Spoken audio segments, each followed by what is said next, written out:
আসসালামু আলাইকুম প্রিয় দর্শক, বৈষম্য বিরোধী ছাত্র আন্দোলন তারা আমাদের এই জুলাই আগস্ট যে গণ অভ্যুত্থান হয়েছিল তার নেতৃত্বের দাবিদার। তারা মনে করে তাদের নেতৃত্বে এই অভ্যুত্থানটা সম্ভব হয়েছিল। শেখ হাসিনা দেশ থেকে চলে যেতে বাধ্য হয়েছিলেন, হাসিনা সরকারের পতন হয়েছিল। তো এমন যে একটা সংগঠন, যারা পরে একটা সাংগঠনিক রূপও তারা নিয়েছে, সংগঠন করেছে, কমিটি করেছে, আহ্বায়ক হয়েছে, অনেক কিছু হয়েছে। সেই সংগঠনটার এখন কি অবস্থা, কেমন তাদের ইমেজ, নিজেদের কাছে কেমন ইমেজ, অথবা দেশের সাধারণ মানুষের কাছে কেমন ইমেজ? মানুষ তাদেরকে দেখে কি ভরসা পায়, নাকি মানুষ তাদেরকে দেখে আতঙ্কিত হয়? তাদের কর্মকাণ্ড কি মানুষকে আশান্বিত করে, নাকি তাদের কর্মকাণ্ডের মধ্যে অনেকে ক্ষমতাসীন রাজনৈতিক দলের চামচা হিসাবে বিভিন্ন ছাত্র সংগঠনের যে অতীত ভূমিকা তারই ছায়া দেখতে পায়? এগুলো কিন্তু এখন জরুরি প্রশ্ন হয়ে দাঁড়িয়েছে। জরুরি কেন সেটা বলি, কারণ এরা তো ক্ষমতা প্রয়োগ করে। সরকার অথবা প্রশাসন তারা তো এদেরকে নানাভাবে প্রোটোকল দেয়, এদেরকে হেল্প করে। এমনকি বিভিন্ন জায়গায় প্রশাসনের কর্তা ব্যক্তিদেরকে দেখা যায় যে তারা এই সমস্ত বৈষম্য বিরোধী ছাত্র আন্দোলনের নামধারী স্টুডেন্টদের কথায় উঠতে, চলতে, বলতে এবং করতে বাধ্য হয়। তো এরা করছেটা কি? আমরা আগে বলেছিলাম আর একটা অনুষ্ঠানে আমি, যে এরা নিজেদের মধ্যে মারামারি করছে। নিজেরা কখন মারামারি করে? যখন নাকি ভাগাভাগির সমস্যা হয় তখন মারামারি করে। আগে দেখিয়েছিলাম, আগে একবার বলেছিলাম, মানে একদম তথ্য প্রমাণ সহ বলেছিলাম আমি, যে লিফলেট বিতরণ করতে যে এরা মারামারি করে, এদের মধ্যে শৃঙ্খলা এতটাই। সর্বশেষ আমরা গতকালকে কি দেখলাম, কালকে 21 জানুয়ারি মঙ্গলবার, তাদের যে কেন্দ্রীয় কার্যালয় রূপায়ণ টাওয়ারের যে বিশাল, খুব মূল্যবান জায়গায় তারা যে একটা বিশাল অফিস করেছে, এই অফিসের ভাড়া কে দেয় এখনো জানি না। ওনারাও এখনো ওপেনলি বলেন না এটা ভাড়া কত, কিভাবে তারা দেন, কোথায় তারা টাকা পায়। তারা তো সবাই ছাত্র ছিলেন, তাদের কোনো আয় ইনকাম থাকার কথা না। কিভাবে দেন তারা এই টাকাটা, এত টাকা ভাড়া কিভাবে দেন?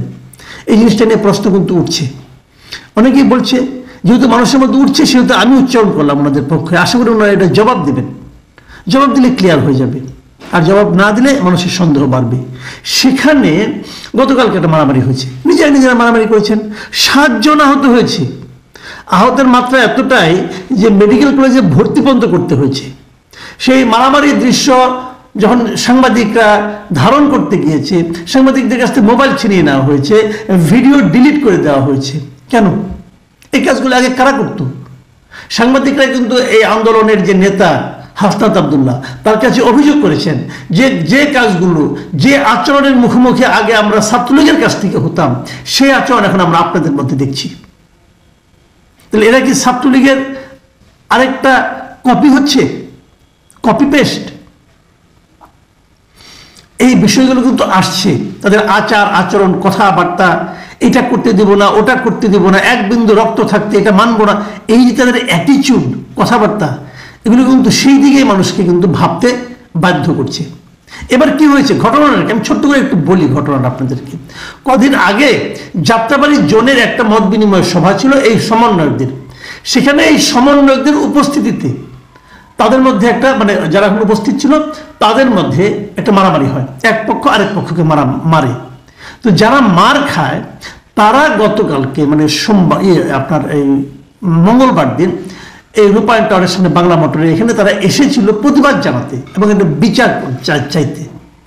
এটা যখন অবস্থা, তখন তাদের উপর আবার ওখানে যারা মেরেছিল তারা আবার এখানেও তাদের উপর ঝাঁপিয়ে পড়ে এবং মারে। বলা হয়ে থাকে, অনেকে বলে যে ওই যারা নাকি প্রতিবাদ চাইতে এসেছিল, যখন তারা বিচার না পাচ্ছে তাদের মধ্যে কেউ নাকি, এই ধরনের একটা পত্রিকায় দেখলাম, তারা নাকি বলেছে যে সমন্বয়কদের গুণী না। এটা বলার পরেই নাকি তাকে মারধর করা হয়েছে।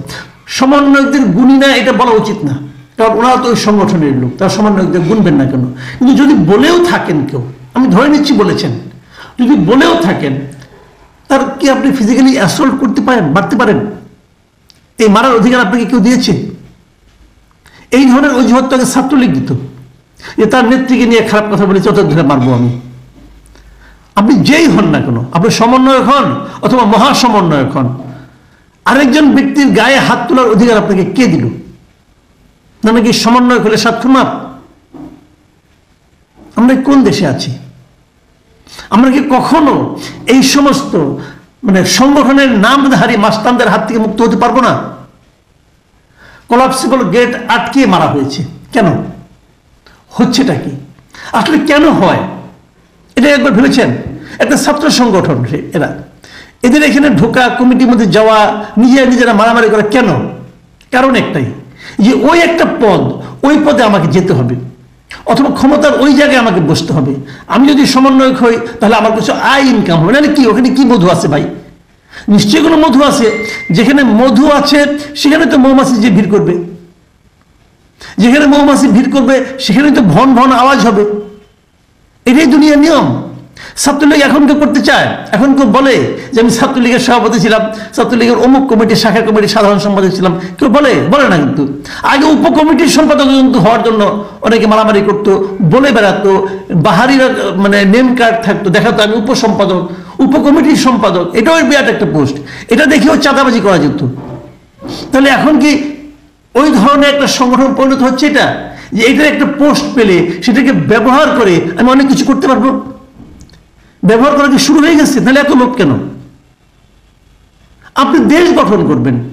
আমার তো মাঝে মাঝে মনে হয় যে এই সংগঠনটাকে, এই যে আন্দোলনটা করেছিল, এরা কি কোনো আদর্শ দ্বারা অনুপ্রাণিত হয়ে আন্দোলন করেছিল, নাকি কেবলই একটা জনগণের আন্দোলনের সময়, ওই সময় তারা সামনে ছিল তাই তারা হিরো হয়ে গেল? এটাই কি ছিল? আমি ঠিক বুঝি না। কিন্তু এটা আমাদের জন্য একটা বড় আতঙ্কের ব্যাপার, বড় হতাশার ব্যাপার। যাদের উপর আমরা নির্ভর করেছিলাম, যাদেরকে ধরে আমরা আশান্বিত হতে চেয়েছিলাম যে এইবার বোধহয় কিছু একটা হবে, তাদের নিজেদের আচরণের মাধ্যমে তারা এমন সব কাজকর্ম করা শুরু করেছেন যে আমরা